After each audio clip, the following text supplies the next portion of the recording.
Good afternoon. It is 57 degrees outside here in Austin, Texas, especially here on the hilltop. My name is Josh Hankin, and welcome to another second installment of All Access Garage. Today we have an amazing group of people I'm sitting with here today. I had the honor, the privilege to see these guys in October alongside the Idols. The kick-ass group Gustaf. We're here with Lydia, Tara, and Vram. How are you guys doing today? Good. Fantastic. Great. I'm jealous. I was saying, oh my gosh, Tara, I was just saying the same thing. 57 degrees? You freaking kidding me? Yeah. No, Sorry, it was crazy because I know the other day it dropped down to like 20 degrees. Wow. And literally, everyone here in Texas, we're not prepared at all. Everything, like, I literally slipped. I ate shit the other day walking. Oh no! And it was just terrible. But yeah, maybe I can speak on Texans, but the cold weather doesn't suit us well, right? So. Well, I don't remember what happened. Like, what was it last year when you had the I don't know. Yeah, the freeze. Yeah. I don't know if that affected where you were, but that seemed. Yeah, no. Last year it was crazy. I was in South Texas then, and they had to do rolling blackouts. We had power for like 5 hours, and then they would turn it off for like another 10 hours, and then leave us again for like another 5 hours. It went on for like almost a week, and as of right now, too, crazily enough, they have a boiling warning notice or something for the water here. So in order to consume the water, we have to boil it here, unfortunately, at Austin. So, but yeah. This year, thankfully, wasn't too crazy. It was more controlled. So back to 57. Yeah, 57 degrees after the past couple of days were cold as heck, but now it's a cool 57. So I'm kind of happy with that now. It's kind of a shorts weather now. Shorts and a jacket weather. What's it like living through rolling blackouts or like that experience like? It was brutal. It was crazy because your lights would be off. And just as you got warm, it would just be like, it starts getting colder and colder. And then, especially how, at least my house was insulated, it got extremely cold to the point where we had to literally cover up all the animals in there and us. And oh my gosh. It went on for like a whole week until it kind of chilled out. Fortunately, down for us in Brownsville, that's where I'm from, it wasn't crazy to the point where we had to boil the water. Unfortunately, we had water to take showers with. Whatnot. Yeah. But it was just the power. It was just, especially how my family, we use, especially my father, he has medicine that needs to be refrigerated. So we had to figure out other ways, kind of adapt to that. So. Oh my gosh. Yeah, like for anyone who needs anything cold, like it's such a fucking. Yeah. It's such an obstacle. And no, then of course. Water need to be boiled? Would like the water filtration plant like not be operational or something? Is that what happened? I think it was because like the natural gases or something. I think the pipes would freeze and then it would kind of stop the gases from flowing. I'm not too familiar with that, but yeah, it was nuts. Like I said, over here in Austin, as of right now, everything's kind of okay. I know back then it was kind of shaky when it came to when last year when the whole power grid went AWOL. But now, thankfully, everything's a little bit better. Hopefully by next year, try not to get too political, but next year we have voting, so I'm sure I'd like to take the person who's in charge out of the office because I don't think Texans deserve this treatment at all. So, no, but anyways, better. Yeah, definitely. So, anyways, for Texas. Yeah, no, yeah, and I mean, I'm assuming you guys in New York, you guys are already kind of used to this weather already. So yeah, it always sucks though. Really, wow. Yes. I always figured it was like, because when I think of New York, I think of just kind of like not being necessarily cold all the time, but just much more like a really chill environment where it's kind of a very fast paced though. I was told it was extremely fast paced everywhere you walk, and well, I don't know how cold it is, especially now. I mean, I've mentioned, I think I was talking to Lydia, around 20 to some degrees over there with you guys. Yeah, it's been below freezing. Damn.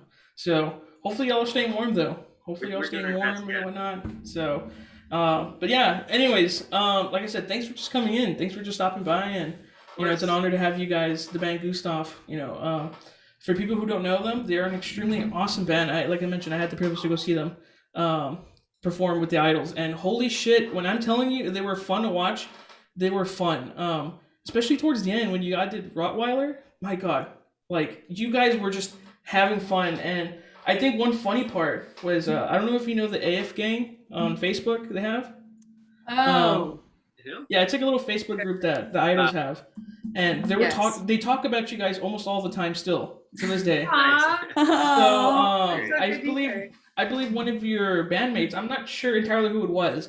I can probably look for the post, but it was so funny because they had it said what the idols effect is what they called it, and I believe oh, this she is was real Mike chill. Blurbis. Was it Mike? It's yeah. This is Teen.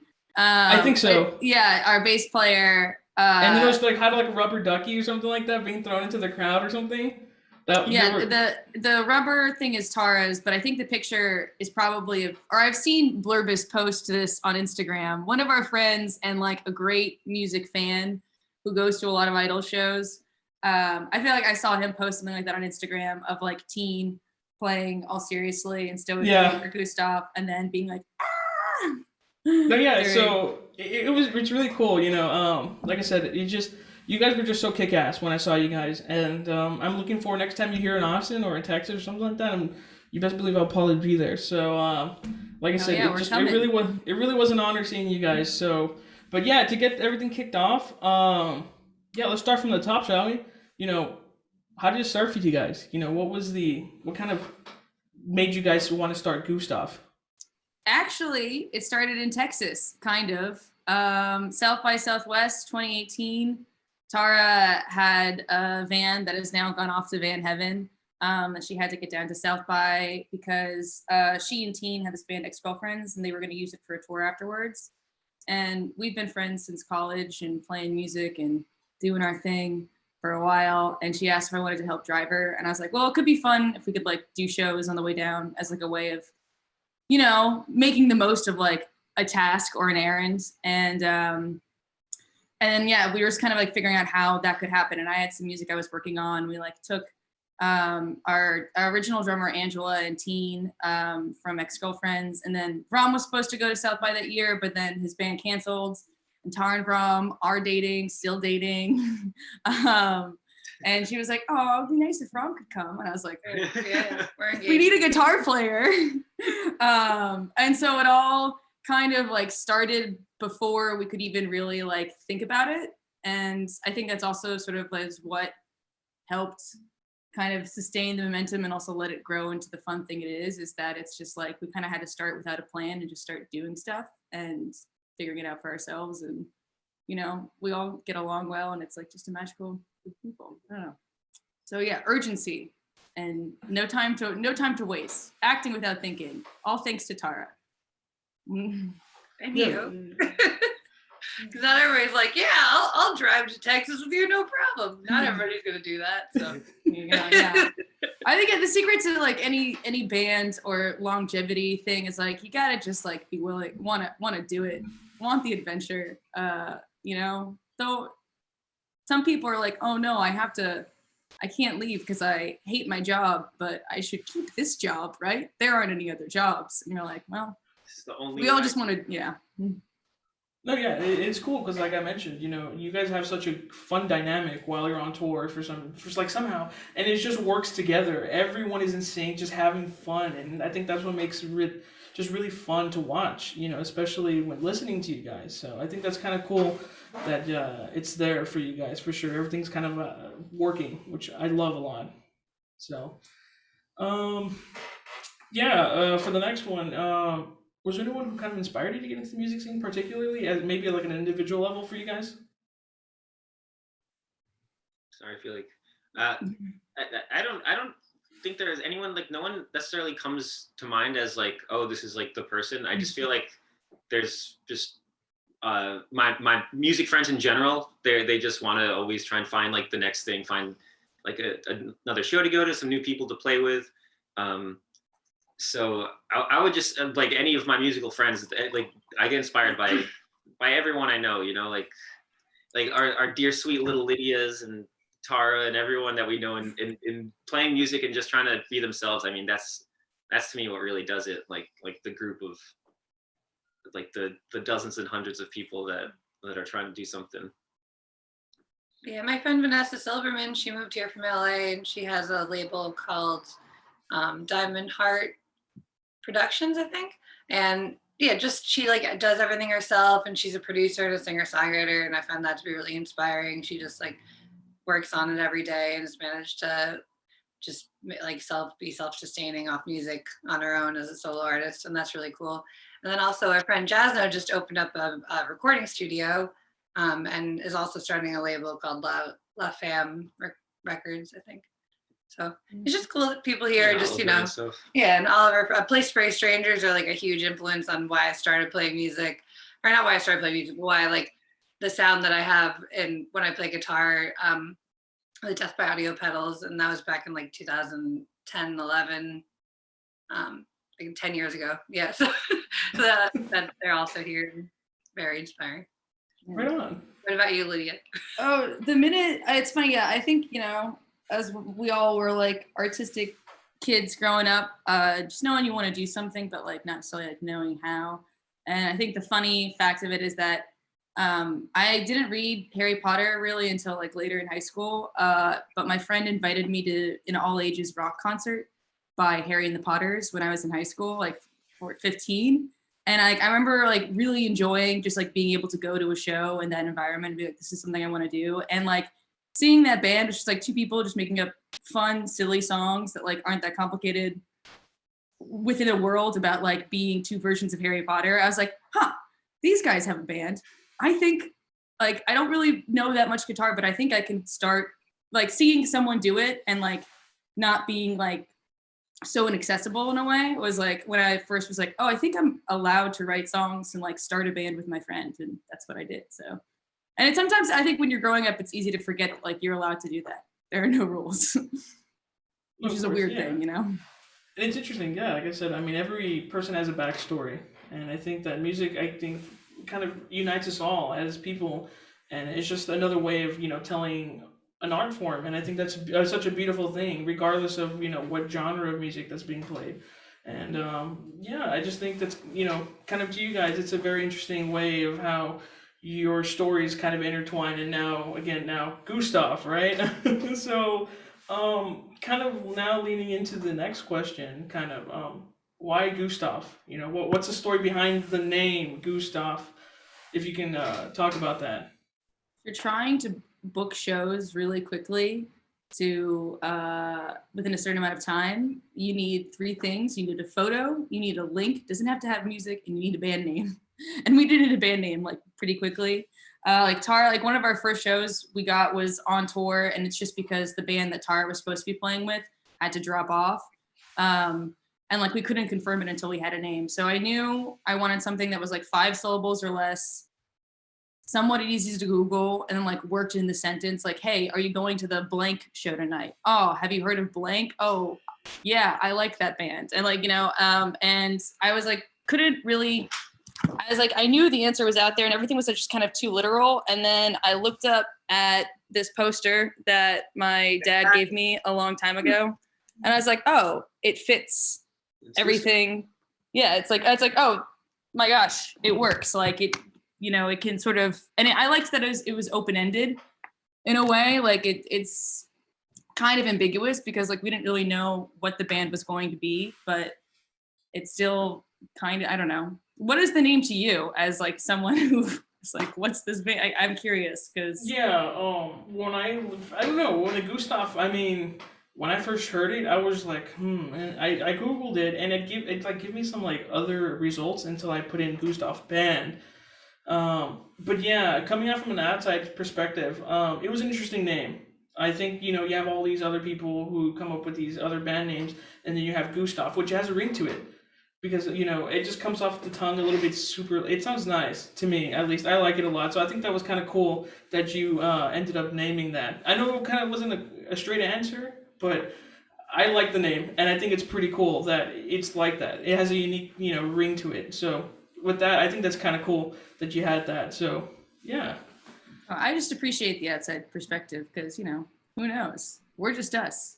Yeah, my grandma still can't pronounce it for some reason. Like yesterday at lunch, she was like, what's the band called? And I was like, Gustaf. She's like, Gustaf? I'm like, Gustaf, Grandma. I'm like, what's wrong? It was really funny. It's like I've heard her make all those sounds individually. Yeah, like I know you can say this word, Graham. And yeah, in Europe we're like Gustaf, you know, Yeah. like they say it differently. So it's like technically Gustaf with like a very American pronunciation. Right. But they're fun extrapolations from it too, because it like kind of sounds like good stuff. Yeah. And like, you know, Yeah, I remember telling my grandma, because I have a Hispanic background. So my grandma, she's Hispanic, and she goes, and I'm like, oh, grandma, I'm gonna go watch The Idols and Gustaf. And she's like, Gusta, and you have to believe it's like white yeah. Spanish. Or, Yeah. I mean, I'm not sure what it was, but it was like Gusta. I'm like, no, Gustaf with an F at the end. And she's like, oh, okay. Were they trying to say Gusta? I'm like, no, they're saying Gustav. Everything. It's like Gusta's like want, right? I think it's like Like- or like. Yeah, You I like. think so. I Yeah. like that, or I want that. Yeah. Yeah. Yeah, Which is, so- I mean, also like good connotations Great. to have. Yeah. You know? It's a positive word. When, see.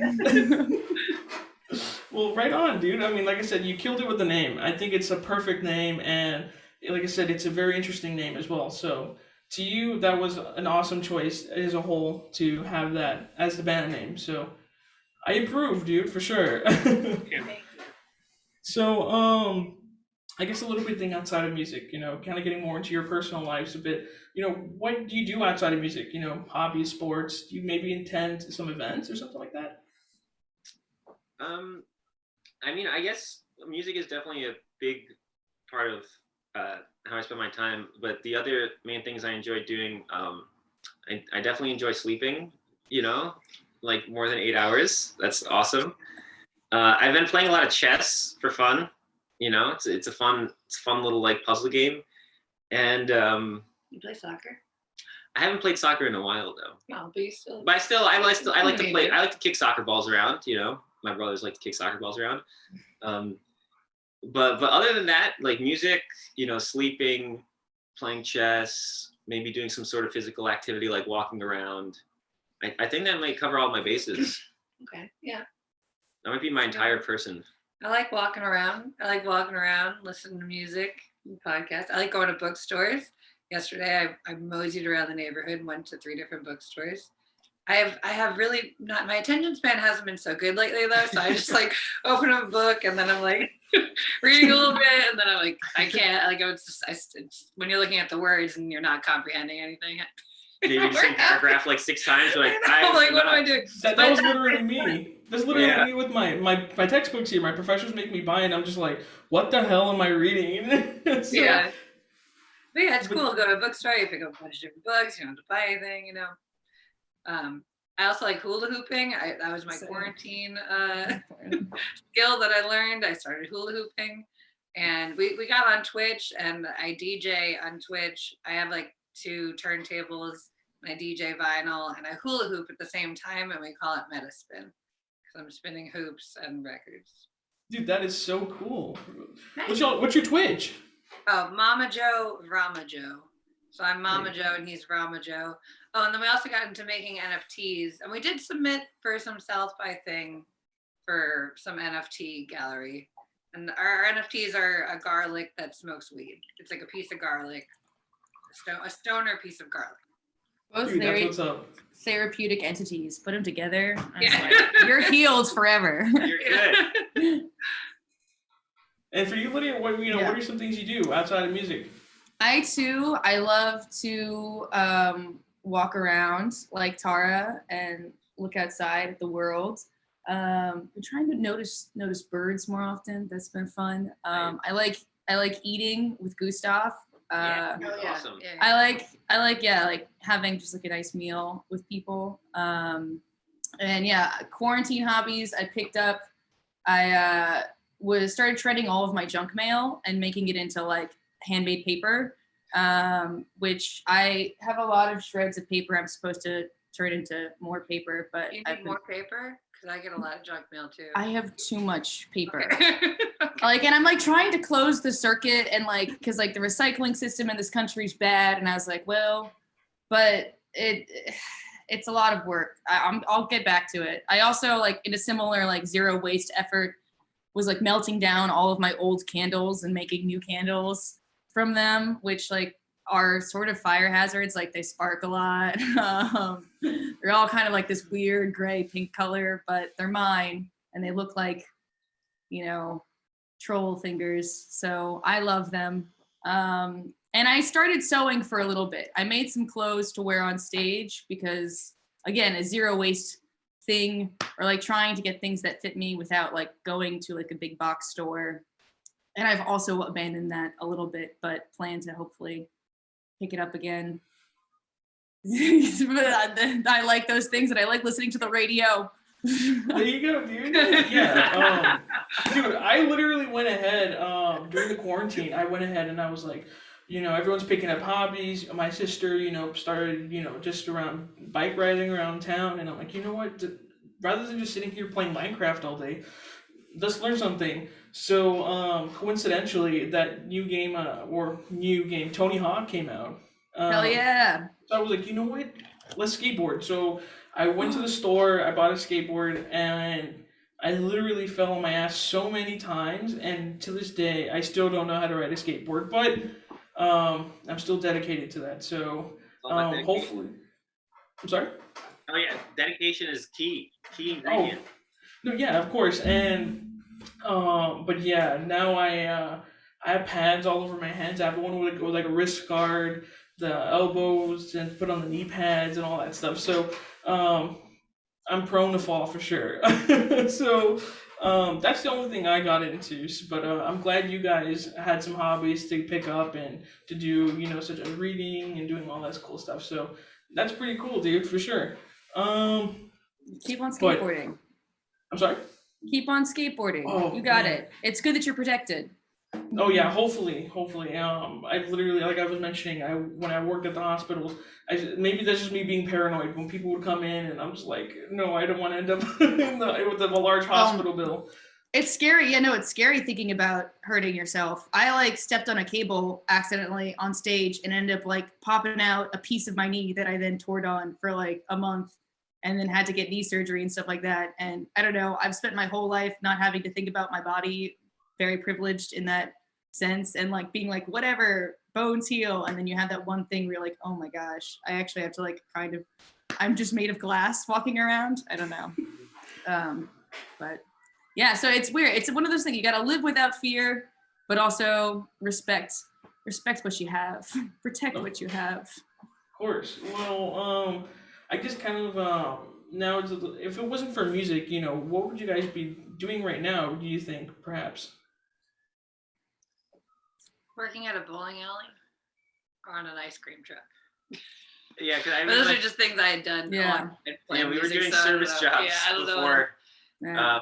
But then at the same time, the service jobs were a necessity to make it possible to do music. Or a marine biologist. Remember, I don't know, when we were kids, I saw this one meme where it was why did we all think that marine biologist was one of the main career paths you could have?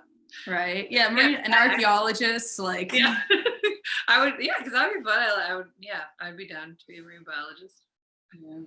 I feel like I'd probably be a PA. I like Hollywood and being on sets. And so I feel like I'd probably be working my way up some sort of production ladder, trying to just hold bigger boxes on a movie set maybe, which is sort of tied into, old service jobs too. Just that with more of an intent of forward movement. Yeah. Yeah, and I'm just gonna go ahead and, first thought, I'll just be pouring people espresso drinks. It's great. That's. Oh, Okay, nice. yeah. Thanks for the upgrade. Oh yeah, no, it just I don't know who it was. I just got a gift and I was like, thank you. But yeah, dude. I mean, fortunately everything worked out, and now we have a beautiful project that you guys have made. So I'm, on behalf of that, I'm fortunate that once again, I'm hearing that that you guys are still going on with the music scene. But just kind of getting a little bit more, deep a bit, due to the pandemic, what hardships, if you don't mind, has there been any hardships, and how have you overcome it, as a specialist from a band aspect, trying to perform out of the pandemic? Yeah, I guess from a band aspect, it was in a way, you know, I think we made the best out of the situation, because Gustaf has always been a pretty like, we've been a live band, you know, that's what we've spent the majority of our efforts and our time doing, is being a live band.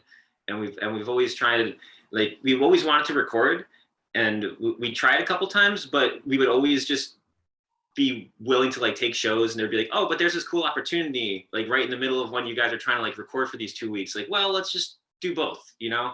And when the pandemic happened, there was no chance to get distracted by like a fun show opportunity, so it really was like, just, you know, we I think that was the positive thing that Gustaf took out of the pandemic, was it gave us making the record. Yeah, it really made us focus on not just playing shows and recording, because we all just like playing shows. So it'd be like, yeah, you want to do this? It's like, yeah, of course. Like, I'm totally free that night, you know.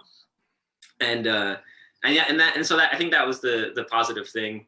And I'd hope for you know, for a lot of people too, it gave them a moment just to like relax in a way, even though it was in terrible circumstances where there's an incredibly contagious disease going around that was killing thousands of people. In the midst of that, it was like, everyone just stay home, like, don't go to your job, just like chill out for a little bit. And I think that was it felt like that was like a needed thing, especially like, as you were saying, Joshua, before, how like New York's fast paced. I just feel like the whole world is like pretty fast paced, you know, like everyone is just trying to do a million things and like checking their phones like legit like hundreds of times a day. And it was just time to take like a year off. And that's kind of what it almost felt like it was just, there were like, normal life was just not an option. Especially I think for us, because we were so used to, like, our whole life was going and playing in packed rooms with like, you know, people, and that was just completely not allowed, for good reason. So it was just a perspective shift, and I think we, you know, I'm happy with how we managed that. So, you know, you got to make the best of a shitty situation sometimes. Yeah. And I personally, I think I realized too, like, I was carrying around a lot of like fears and anxieties about figuring out, like, just about in general, in terms of like the world, and like, you know, that I thought I had a better grasp on, that I was able to like sort of confront and unpack and like try and move forward with, like, you know, myself and the world, like a lot of people. And then like, even I think, and it was easy too to like sort of postpone, because you want to get your first thing right. And I think it was stressful for me to not necessarily know what that should be. And just like, it was just like a really helpful process to like sort of have to sort of actually move forward and like walk through the fire, for better or for worse, and like figure that out together, like what that means as a group and what it meant sort of individually. And like, you know, my band, you know, everyone in Gustaf is like really awesome and loving and like compassionate, and I think we learned a lot about communication and like supporting each other, so I'm grateful for that. No, yeah, and I mean, you know, again, I'm happy that everything worked out. You know, when you guys first got back into the live music scene, this, especially for me, the first concert I was going to go back to after 2 years of, you know, just kind of staying at my place, was going to be, you know, seeing you guys, and I felt very comfortable, you know, especially with the whole vaccination thing or testing negative before you guys would enter the venue. It made me feel safe. You know, and I think that that's something that I also want to thank you guys too, you know, because you guys are also thinking of not only for yourselves, but you're thinking for everyone, as, you know, who are viewing you. So I think that's something that's very important, you know, especially coming out of these, you know, strange times now. So, you know, before we move on, I just want to actually thank you guys for just, you know, just allowing us fans to come back safely and much more, you know, at a good pace, you know, rather than just letting everyone in, you know, not knowing what's going to happen in the future. So, once again, thank you guys for that. It means a lot that you're thinking for everyone. So, you know, kind of speaking on tours now, you know, looking back at your previous tours, you just guys went around the whole North America. I believe you guys just came back from the UK, right? If I'm correct. So, Yeah. how did it shape you? And how does the live music scene put it into perspective for you? You guys are now a big band now, right? So how tell me about the music scenes. What do y'all think about that? About in terms of like going around and just seeing the different people in different places and how they react to music. No, yeah, what is it? What have you learned from just traveling everywhere? Um, well, Well, our first tour, like since the pandemic, since we were able to tour again, was like the biggest tour I ever went on because we were opening up for Idols. So that's not really what we're used to at all. So this next tour in March will be more. We'll get a more accurate idea of what things are. Does that make sense? Yeah. No, of Europe. course, yeah. I mean, Yeah. I think Europe was interesting because like it was kind of the start of that testing ground. But pre-pandemic, again, we had no recordings out, but we toured a lot. Like we did pretty well on word of mouth. But again, for us, it was like a weird, and like part of, I think the desire to tour so much was that like the only way that we could really like most effectively spread the word and kind of like gather our troops was to be in front of people. And so in a way, like touring was kind of like we were trying to Johnny Appleseed ourselves across these fine United States. Which and so it has sort of had, I don't know, maybe more of like a different importance. Whereas like what's weird now, it's like kind of the opposite. We have something out and it's like funny to think that like people are coming to the apple tree, I suppose, to continue the metaphor. And I think Europe was like the first kind of thing, like preview of like what that might actually be like, is that people are actually coming because they've heard something and they heard like we don't have to do like the desperate legwork of like making sure we have the right band and venue so that like people in the scene know to come. It's more like we have things we've done that will bring people to us. And I remember we were sound checking in Belgium at like this random place, this great place. And I remember looking at the room being like, oh my gosh, I hope like 10 people come tonight. We were like, the only band on the bill. We were the only band on the bill. I was like, there's no way anyone's, yeah. And then I heard the sound engineer, the lighting person say, the sound engineer was like, oh, we've got 70 pre-sales for tonight. And I was just like, what? So that's been like an interesting, I don't know, evolution. Sorry to talk so much, guys. No, it's great. But yeah, we did get to basically cosplay as a big band being with Idols, because we'd go to these like theaters and there'd be people like waiting to help us load out and like tell us where to go. And like it was the first time that we as a 5-piece band outnumbered the like amount of people working in the venue, or the opposite. There was like like 20, 40 people working in the venue. Like we're used to just be like, oh, there's a sound guy and there's someone at the bar. So half the time we're like just plugging in. What? Oh, first time we all had monitors, like our own monitor. Yeah, that was cool. Yeah. And it's fun to see how something is sort of scalable, and it's nice to have a mix of the two rooms, because like seeing how to translate a powerful moment in both, and like there are certain things you can do in a small room you can't do in a big room, and there's certain things you can do in a big room that like don't necessarily work in a small room. I don't know. Different ways of like that was fun. But yeah, I guess just like people wise, from my perspective, just from playing music in general, for the last, I don't know, like 15-ish years, like the people who come up to talk to you afterwards, they're generally just like positive, like friendly folks who just want to either like know a little bit more about the music or just tell you how it made them feel. And I feel like that's just like a across the board thing, like no matter where I've ever played music, like it's just, you don't need to even speak the same language, like when we're in like France or something, like someone will come up to me and just start speaking French and I'll be like, I don't know, do you know like a tiny bit of English and Spanish that we can like make this conversation happen? So it's just I don't know, it's just like people are people, and the more I feel like the more I go around and do things and meet more people, like people just, the people going to shows, they just want to be entertained, and I think they want to know that like the people who are entertaining them are like decent, nice folks. That's why they come up and just try and chat afterwards. And yeah, it's just a fun it's just like a fun experience. I mean, to me, the most exciting thing personally about traveling is that there's all sorts of different food, because like food is like what's up. You know, and people are like, oh, I wasn't meant for this time. I should have been born like 200 years ago. It's like, dude, but you can eat. Who this says food. 200? Nobody says 200. Some people years say ago. crazy shit. I should have been back in the 1800s. Like, some people, or I should have been born in the 60s. Like, try and get Thai food 50 years ago. And actually, speaking of food, you know, when you guys were touring, tell me, what was your favorite food just outside of New York? You know, what is something that you're like, damn, let's come back again and just try that food?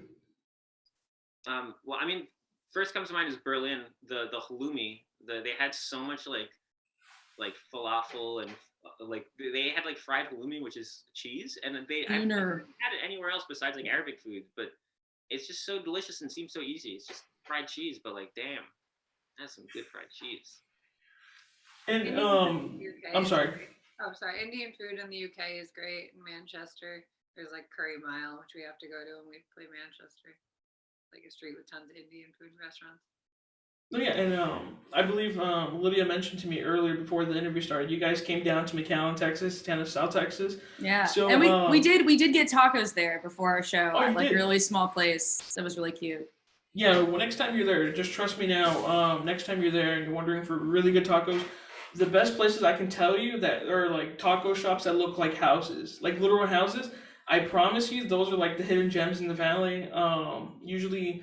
I have a lot of funny stories actually about stuff like that, but one that pops into mind real quick. We're working the whole EMS thing, and the guy we were there waiting, and then we finally sit down after a long day, and then after that we get a call in the intercom, like, guys, you need to respond to a medical emergency, and we looked at the lady, and she's like, I got your orders coming up real quick. You just stay still. And we literally waited there like 2 minutes. I think someone else's food was given to us first. We took it, and the guy gives me the bag, and he says, take the food, hide it somewhere in the back, because we have no room in the front. So I was looking around the ambulance, and I was like, you know what, there's just one empty cubby, and I put it in there. And then we get the person in, and the guy just, fortunately, it was just a small fall. He was going to be okay. But he goes in, he starts sniffing, and he's like, what smells like tacos in here? Do you smell tacos? And I'm just like, I don't know what you're talking about, man. I just looked at him and I'm like, I don't know what you're talking about. But I'm telling you, everyone, like, the tacos there in the valley, everyone loves them. Trust me now. They're just the best. So next time if you're ever in the RGV, you know, just that's something you gotta try back and, you know, explore a little bit more if you have the chance, for sure. But speaking about still on the tourist thing, you know, what are the most memorable things you guys have experienced on tour? You know, has there any been like funny stories you can share with us or something like that? Yeah, which one? I'm like just going. Yeah, what I don't know. Lots of great stuff has happened. I'm trying to go through like the memories. You guys got. I feel like Tina would be good for this. On the Idols tour, on our day off, we went to a casino resort in Louisiana. That was great. There was the lazy river there, and that was fun. Fun. That was like my first time gambling in a proper casino. Yeah, we lost. Yeah. We lost, like, you know, we threw down $100. Oh, can we tell the story about how their monitors guy missed the bus call, and then we had to drive him to the airport to get to Texas? Yeah, that was I was like hanging out with my friend Jeremy, who does monitors for that, and we were just like walking around, like looking at the waters or whatever, and like in the mud. And then he like looked at the clock and realized it was like really late. He's like, oh man, I missed the bus.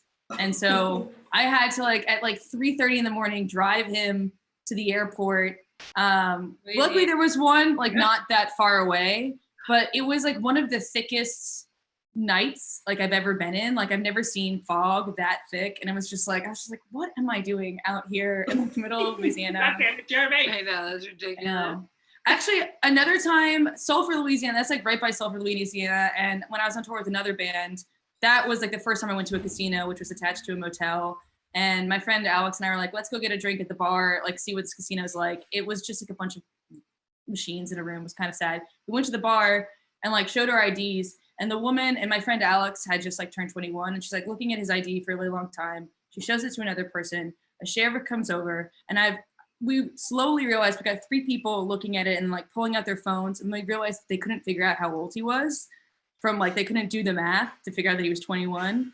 And we ended up sitting next to this woman named Marissa, who had a pink shotgun named Rosie. She had shot her husband's TV earlier that day. She had his autograph and napkin, was like, shit, if I knew you were coming, you could have stayed at my house. And we were both like, we gotta go back to, I don't know. So not a Gustaf memory, but related to wild Louisiana times. Memorable we went moments. to Christine, Texas for Christine, Yes. her bass player. We went to Christine, Texas. That was Christine's day. Christine that was Day. 2019, right? Yes. Yeah. It was so great because everything says Christine on it. And Everything. We had like a photo shoot with her all day of her standing in front of things that said Christine. Like a big old water tower. It's Christine. A graveyard. Post office.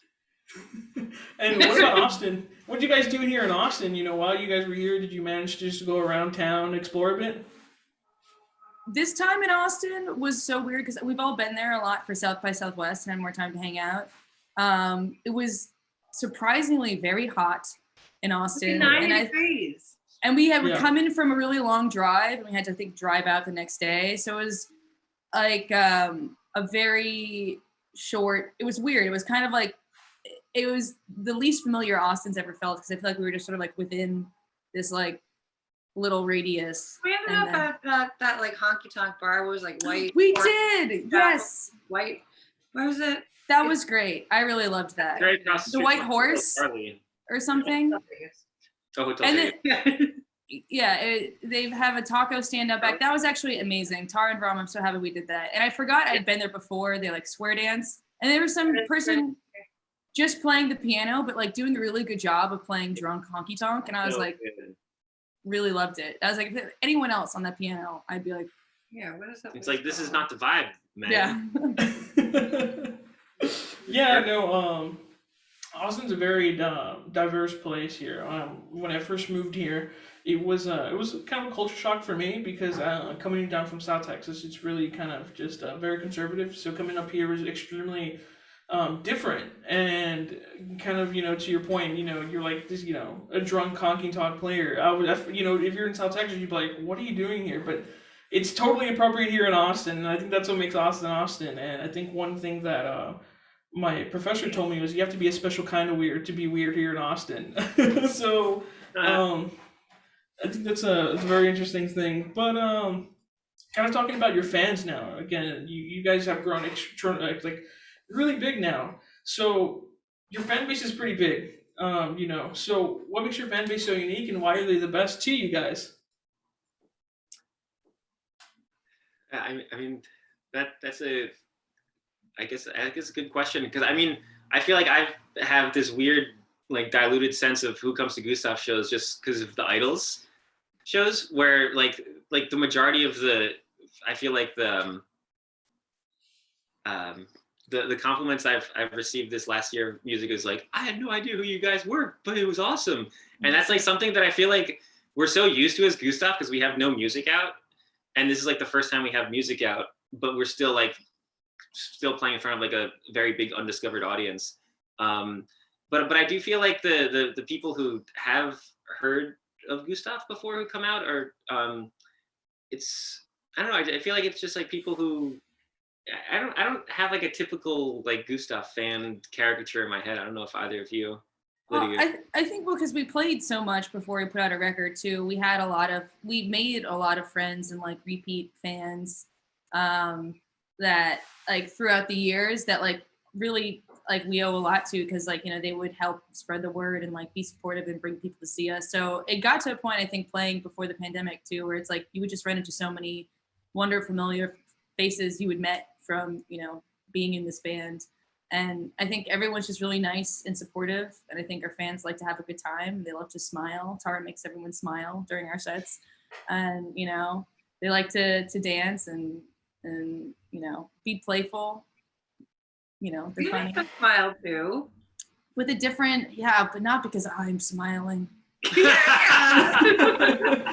No, and you guys are so kind because, again, I guess kind of to Vram's point, I didn't know who Gustaf was, but you guys were so friendly. I remember I started fangirling a bit because while you guys were performing, I just waved my hand. And I believe it was Tara and Lydia who went ahead and waved back at me. And I'm like, oh my God, they waved at me, just fangirling there. And then my friends were like, oh my God, they waved at you. And I'm like, yeah, they noticed me. And it was just really funny because it was like, and that's what I love about, bands, especially at this size where they're more personal. They're more, you can, have a conversation with them. And, again, the fan base, like I said, now I know a lot of people who actively listen to you, that was me. And here at the Top Radio, I know that, we were all talking about projects, and I'm like, yeah, I had just gone to see Gustaf with Idols. And they're like, Gustaf, and I showed them, and literally at least like a handful of people started listening to you guys because you guys just have such an awesome beat. And it's just like, for example, like the one song I literally still can't get out of my head is Book, where I'm just there like just jamming in my dorm room listening to that. And it's just like I said, you guys with your music just give up this awesome vibe that a lot of people appreciate, including me. So again, it's a lot more of the people that are, I guess in a sense word by mouth, but still kind of like I believe I mentioned in an email, and I've told Lydia, I have a keen sense, I had to be egotistical, but I have a keen sense for good bands, such as the Idols and the Surf Curse, where they were small bands. But you guys as a small band, I know you guys are going to do awesome. You guys are, just believe me now when we're having this conversation, you guys are going to blow up. And I promise you that because, there's just a funky sense with this music that's going on. And it's just an awesome vibe. So trust me now, it's going to be, we're kind of look back at this conversation. I know that a lot of bands, including you, will pop off for sure. So, and then again, your fan base right now, you might see it small, but I see it as a huge accomplishment, especially because like if I put out something, it's probably going to be like my mom and dad listening to this. But you guys have like, again, a huge fan base that loves your music, and it's, spreading rapidly. And especially like I mentioned with the AF gang, everyone, every other day is talking about you guys. So you guys still have a huge, spot in our hearts, regardless of, what goes on. So, just keep on the good work for that. Yeah, totally. And that's totally the point, is to just, be able to make music that we enjoy playing, that other people find value in too. Yeah. And that's the positive feedback loop of, that gives us more opportunities to make more music for people that they'll hopefully enjoy. And, so that means a lot. I'm really happy. Thank you, Joshua. No, of course, yeah. So here's where we get to the meat of it, right? How does a song come existence for your band? Do you try to follow any themes, perhaps? Is there anything that when you're making a song, you're like, we have to act that, it has to be about this, or how does that even work for you guys? For the first record, it started with me sending just some basic thoughts to everyone, and then we all kind of pitched in and like made it our own. And like since then, we've just played a lot. And for the second record, we started doing more songs that we started in the room together. And I think it's gotten to, and I think when we first started to, like, we didn't necessarily really know what we were trying to do. And now I think everyone sort of has more of like a really unique perspective of like who it is they are when they're playing Gustaf music, and who they want to project, and like how they want to fill out their role, which is like a lot of fun. And I think for the first record, like the title is kind of how I tried to like at least surround the like ethos of the songs, was that it was like audio drag for ego slobs, and audio drag is like Tara's vocal pedal or some type of kind of like vocal exaggeration or disguise for people who are bad at translating the world within the context of themselves. So kind of like just thinking about like a funny, indignant character who we all can kind of relate to because of like our lower vibrations, but also we can kind of laugh at and try and like disperse the less than great parts of being human, I suppose. Vindication, I don't know. Sorry, it's my long-winded answer. Vram? No, but yeah, it makes sense for sure.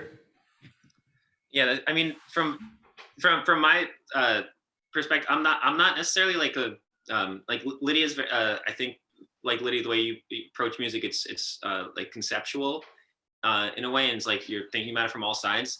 And for me, I feel like I'm the simpleton of the group, where I'm just like, all right, there's a bass group, it goes like this, the drums generally are going to work like this, and now we got to like add like some other little flavors and textures, and I don't know, for me, I'm more of And I think there's something about like the five of us and Gustaf, we all have like different perspectives and approaches on music, which is kind of probably why it makes it work so well. And we're all able to work, you know, and add to each other's like skills in a way.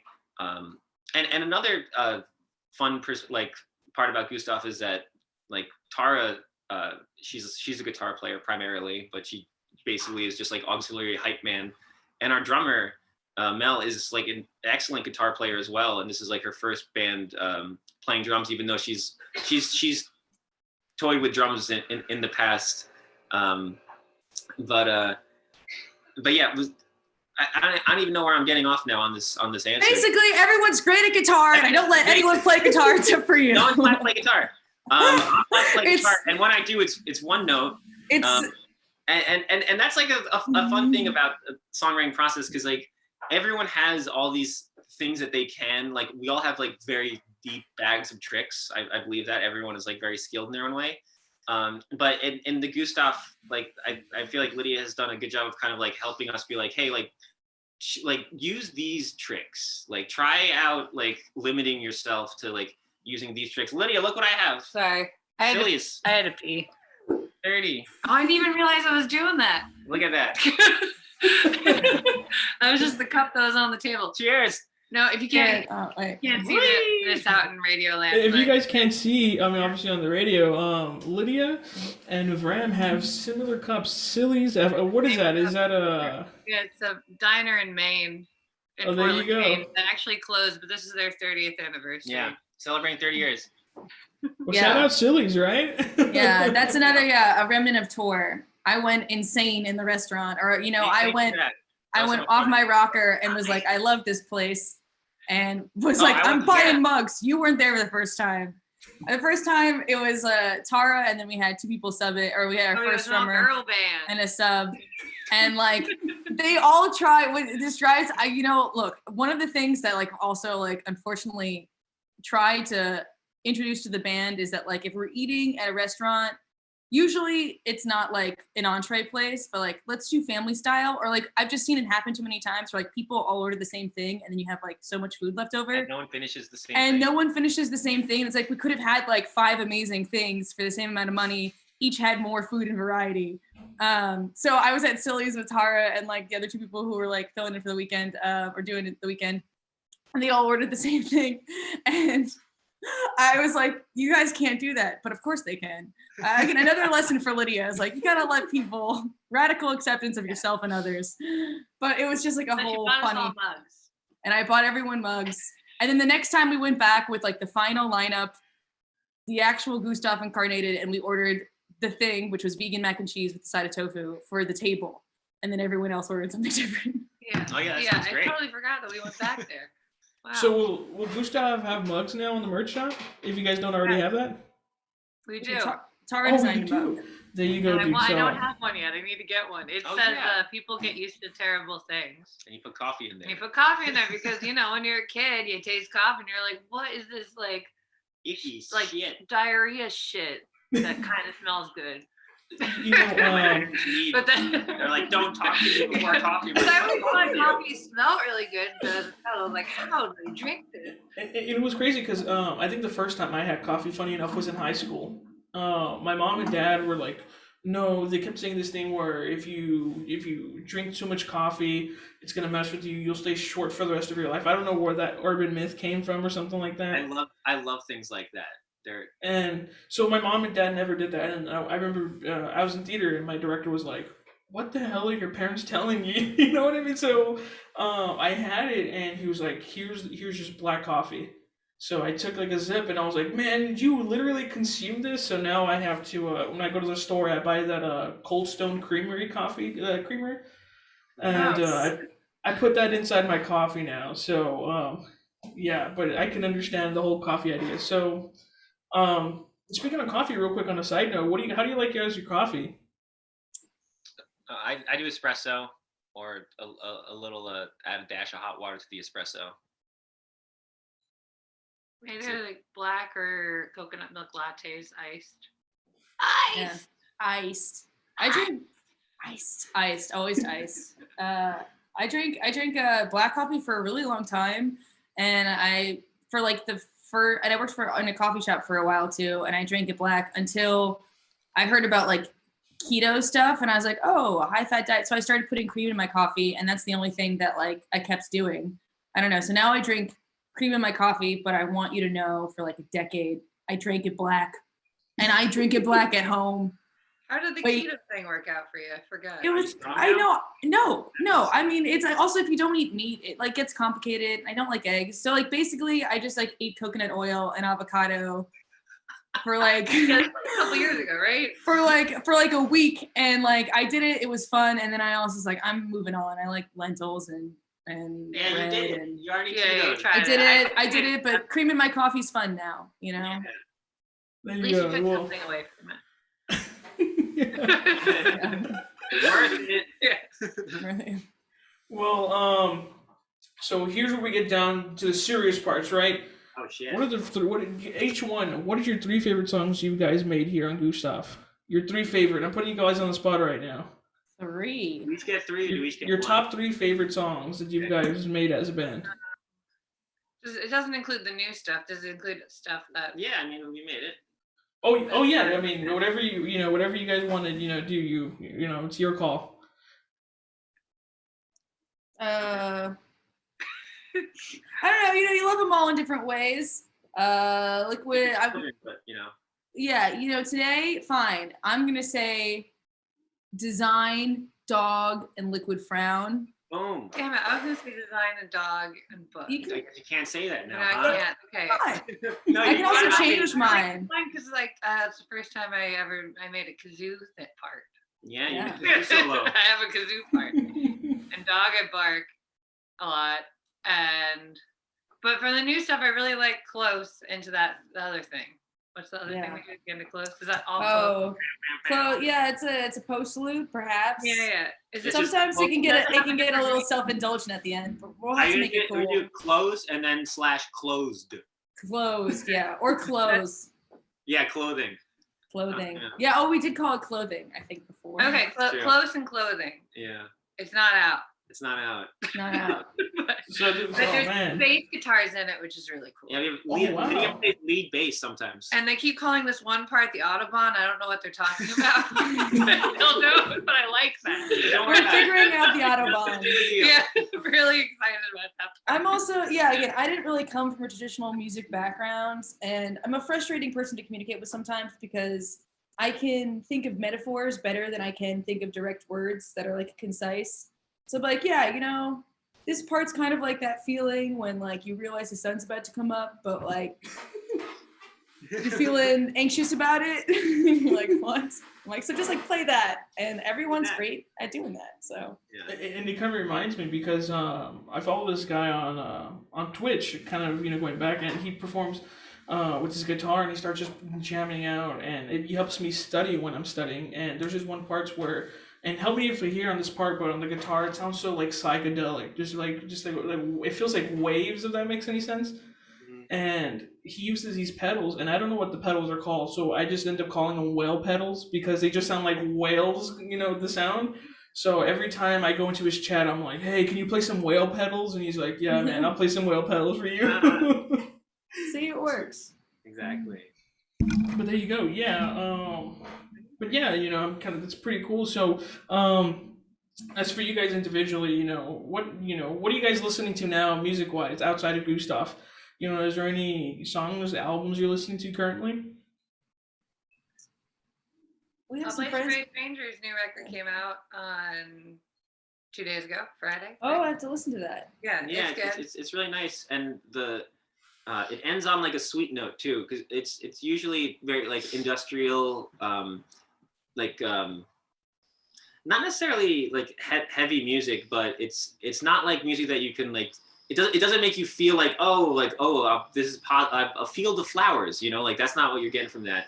But the last couple songs like had the field of flowers vibe, and I was like, cool, this is nice, this is very pretty. It's called See Through You, the record. But yeah, Place of Very Strangers, their music always, to me, what is most interesting is just like the sound textures, because the singer / guitar and the founder band Oliver, he designs guitar pedals, so that to me is like the most interesting aspect, like one of the most interesting aspects of just like their music and just in general like music. I just like when people can make different textures, like how you're talking about the whale sounds, you know, like like when something you just hear a sound and you're like, oh, that is, you know, this thing in my head, like it's perfect, like he scratches that itch. So And I liked John Dwyer's jazz record, Witch Egg. It was just him and some other folks, and they just like jammed for 6 hours, and then I think they already came out like 4 different records, but I think that was the first one. Yeah.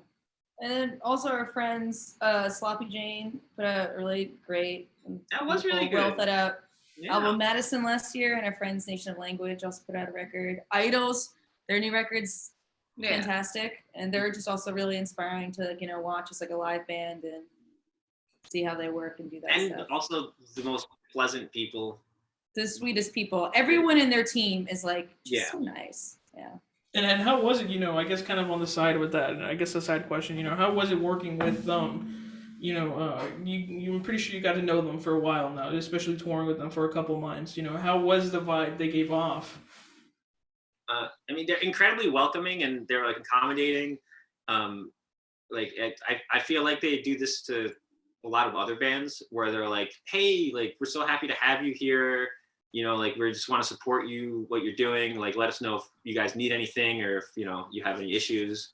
And one thing they were incredibly helpful with is we ran out of t-shirts, and then I was like, don't worry, I can get us more t-shirts. And I called this guy in Austin, Kong Printing, who's amazing. They're fantastic. Rush ordered t-shirt. We ordered 800 t-shirts. I'm like, yeah, that'd be plenty for the rest of the tour. And then the guy shows up in a van filled of t-shirts, and I'm like, oh fuck, I ordered way too many t-shirts. And so it's like the end of the night, and I was like, I don't know what the fuck we're gonna do. And then the Idols boys are like, oh, you guys just throw them in our trailer, no problem. And because we were like scared of their tour manager, who's a total sweetheart, but like the job of the tour manager is to be like, I'm not taking on any more responsibility. Scared.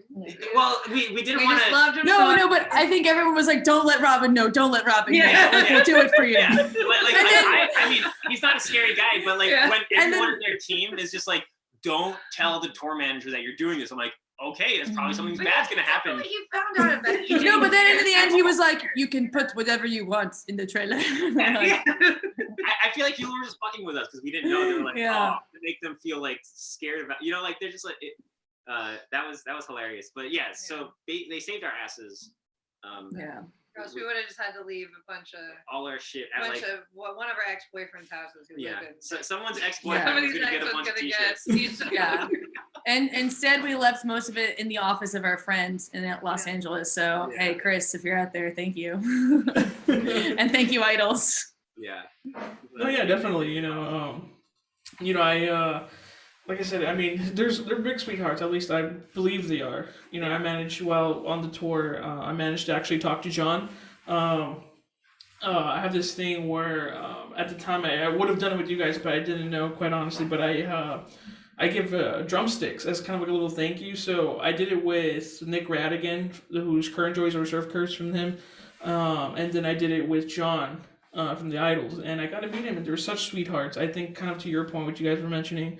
They really are sweet. You know, he took the time out of his day and whatnot. But yeah, like I said, I'm glad that they treated you just at home and whatnot. So that's pretty cool, and I'm happy that y'all are just now good friends. I'm assuming. So that's pretty cool. But right. So right now, is there any projects you're working on in the future for right now? Anything you can tell us right now at the moment? We're looking to get into the studio at the end of the month and like try out some new material and start making an album, and that's really exciting to think about. And Tara and Vram also have like a lot of other music stuff they're working on. You guys want to talk about it? Tara's got her first show with a new band on Thursday. Yeah, T-Eater. Yeah. Yeah, I was in a band called Shark Muffin where I sang and played guitar, and so I'm starting a new project for the songs that I write, basically called T-Eater, which is what my last name translates to from German. So yeah. Cool. Right and then and you guys also you've got Moonfin too with like our drummer Mel and her partner. Yeah. That's like a double date band. It's me and Vram and Mel and her partner Ryan. And we just like over the summer we'd go upstate and we jammed at their house a lot. And then we just at the end of the summer recorded an EP where we all sing lead on a song. And there's 4 songs and a couple of jams. But we're like mastering that right now. So yeah, the plan. we don't have any release plans for anything, but Yeah, because I think the it's just thing for fun. yeah, I realize it's like traveling is an awesome part of this world, like going out and seeing places and doing it with music. You know, like if you're just gonna treat going on tour as like a vacation, it's like a relatively inexpensive vacation that just requires you to be at certain places at certain times. Yeah. So that's this the band with me, Tara, Mel, and Ryan. It's like we just want to go on like a nice like little double date adventure or something Like like European tour. Right on. Well, I mean, it sounds like y'all are just rocking out and having fun, so I'm glad that's working out. But you know, just kind of closing it off just a bit, you know, given the success that you guys have now, you know, looking back at your younger selves, what's something you might want to say to your younger selves if you had the chance to say so? I guess I would just, you know, be like just keep going on shows and go to more shows and just like meet, you know, other music folks, because that's really what I feel like that's the only valuable thing that you can really have as a musician, other than, you know, like playing music that you enjoy yourself, you're practicing, but like meeting other people that you can make music with is, I think, the most important thing about being a musician, even more important than being like an incredibly technically talented person. It's being able to link up with other creative folks and make music. So I would just say, you know, go to more shows and meet more people. Yeah, I think I would tell my younger self to just like enjoy the present moment a little more and not just be so focused on like making it, because it's just like there's never like one point where you've made it. You're just always working on stuff, and it's more important to like enjoy what you're working on, the people you're working on with, than like being preoccupied with how it's being received or what level you're at. Yeah, same thing, you know, don't be afraid to try stuff. Hang out more, chill out, meditate, you know. Yeah. So don't be afraid to try stuff and hang out more. Yeah, exactly. Yeah. Just try some stuff. I don't know. Enjoy not getting anywhere. Yeah. Yeah, But that's all life is anyway. We're all It's all arbitrary. Yeah. Life of death, you know. Well, Gustaf, you know, thanks for taking the time to come by. It means a lot on behalf of the All Access Garage and Top Radio, especially here at St. Edward's University. We're glad that you guys had the time to come out and, Do you guys have a mascot? It's a hilltopper. We are Go Hilltoppers! We're literally on the hill of Austin. So I actually sent you a picture afterward, but there's like a little like. We have like such a beautiful view of downtown Austin. So yeah, like I said, you know, thanks for stopping by. You know, we love when artists come by and, you know, get a talk, you know, especially because here in Austin and especially here on the Top Radio, we have a lot of students who are aspiring to be musicians, just like you guys. So it means a lot that you guys are stopping by and just kind of giving these little words of wisdom to everyone, and you know, so it just means a lot. But as of right now, do you guys have any closing thoughts or statements? Anything you'd like to say? Plug, perhaps? I love Torchy's tacos. That's one thing I didn't say. To the people playing music or wanting to play more music, I want to tell those people everything's acceptable. Hang out more, have fun, try some stuff. And we're playing South by Southwest this year, and we're also playing Dallas, I think, on like the 17th or 16th of March. Yeah, the day before South by. South by. And hopefully we'll see you too. Yeah. I don't mean to interrupt you, but you guys are playing South by this year? Yeah. I'm actually working South by. Hey, there we go. So if you guys are down here, hopefully we can just maybe go grab a bite or something for lunch or something like that. That'd be kind of cool. That would be great. Yeah. 100%, because we're there for like, you know, three days or whatever. So and I think we're only playing like 2 shows a day. So for now, but we'll be able to Yeah, right on. Well, of course we're gonna see you, you know. Yeah, dude, it'd be awesome. You know, like I mentioned, I'm just pretty hyped. that I know last year it was South by, they totally canceled it, and I wasn't able to work last year. But this year I'm finally back at it. Although I'll be working, I'm a theater manager, so Cool. I'll make sure to get some days off to go visit you guys to make sure to get that support. Make sure I grab a little convoy go with me to go see you guys. So Thank you. yeah, guys. Like I said, thanks so much. And for people who are listening or watching, you can follow Gustaf on Instagram. I believe you have a Facebook, correct? Or Twitter? What do you guys have? Yeah. Tara runs the Twitter. I slowly respond to DMs on Instagram, and we have a Facebook page that's pretty much a graveyard. But if we got big announcements, I'll put it on there.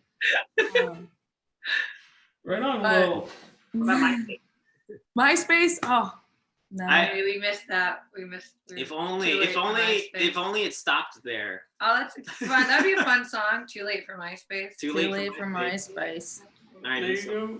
you go. Well, once again, Gustaf, thank you so much for stopping by. It means a lot, and I hope to see you guys in the future. Thank you so much. Yeah. Next month. All right. Thank you, guys.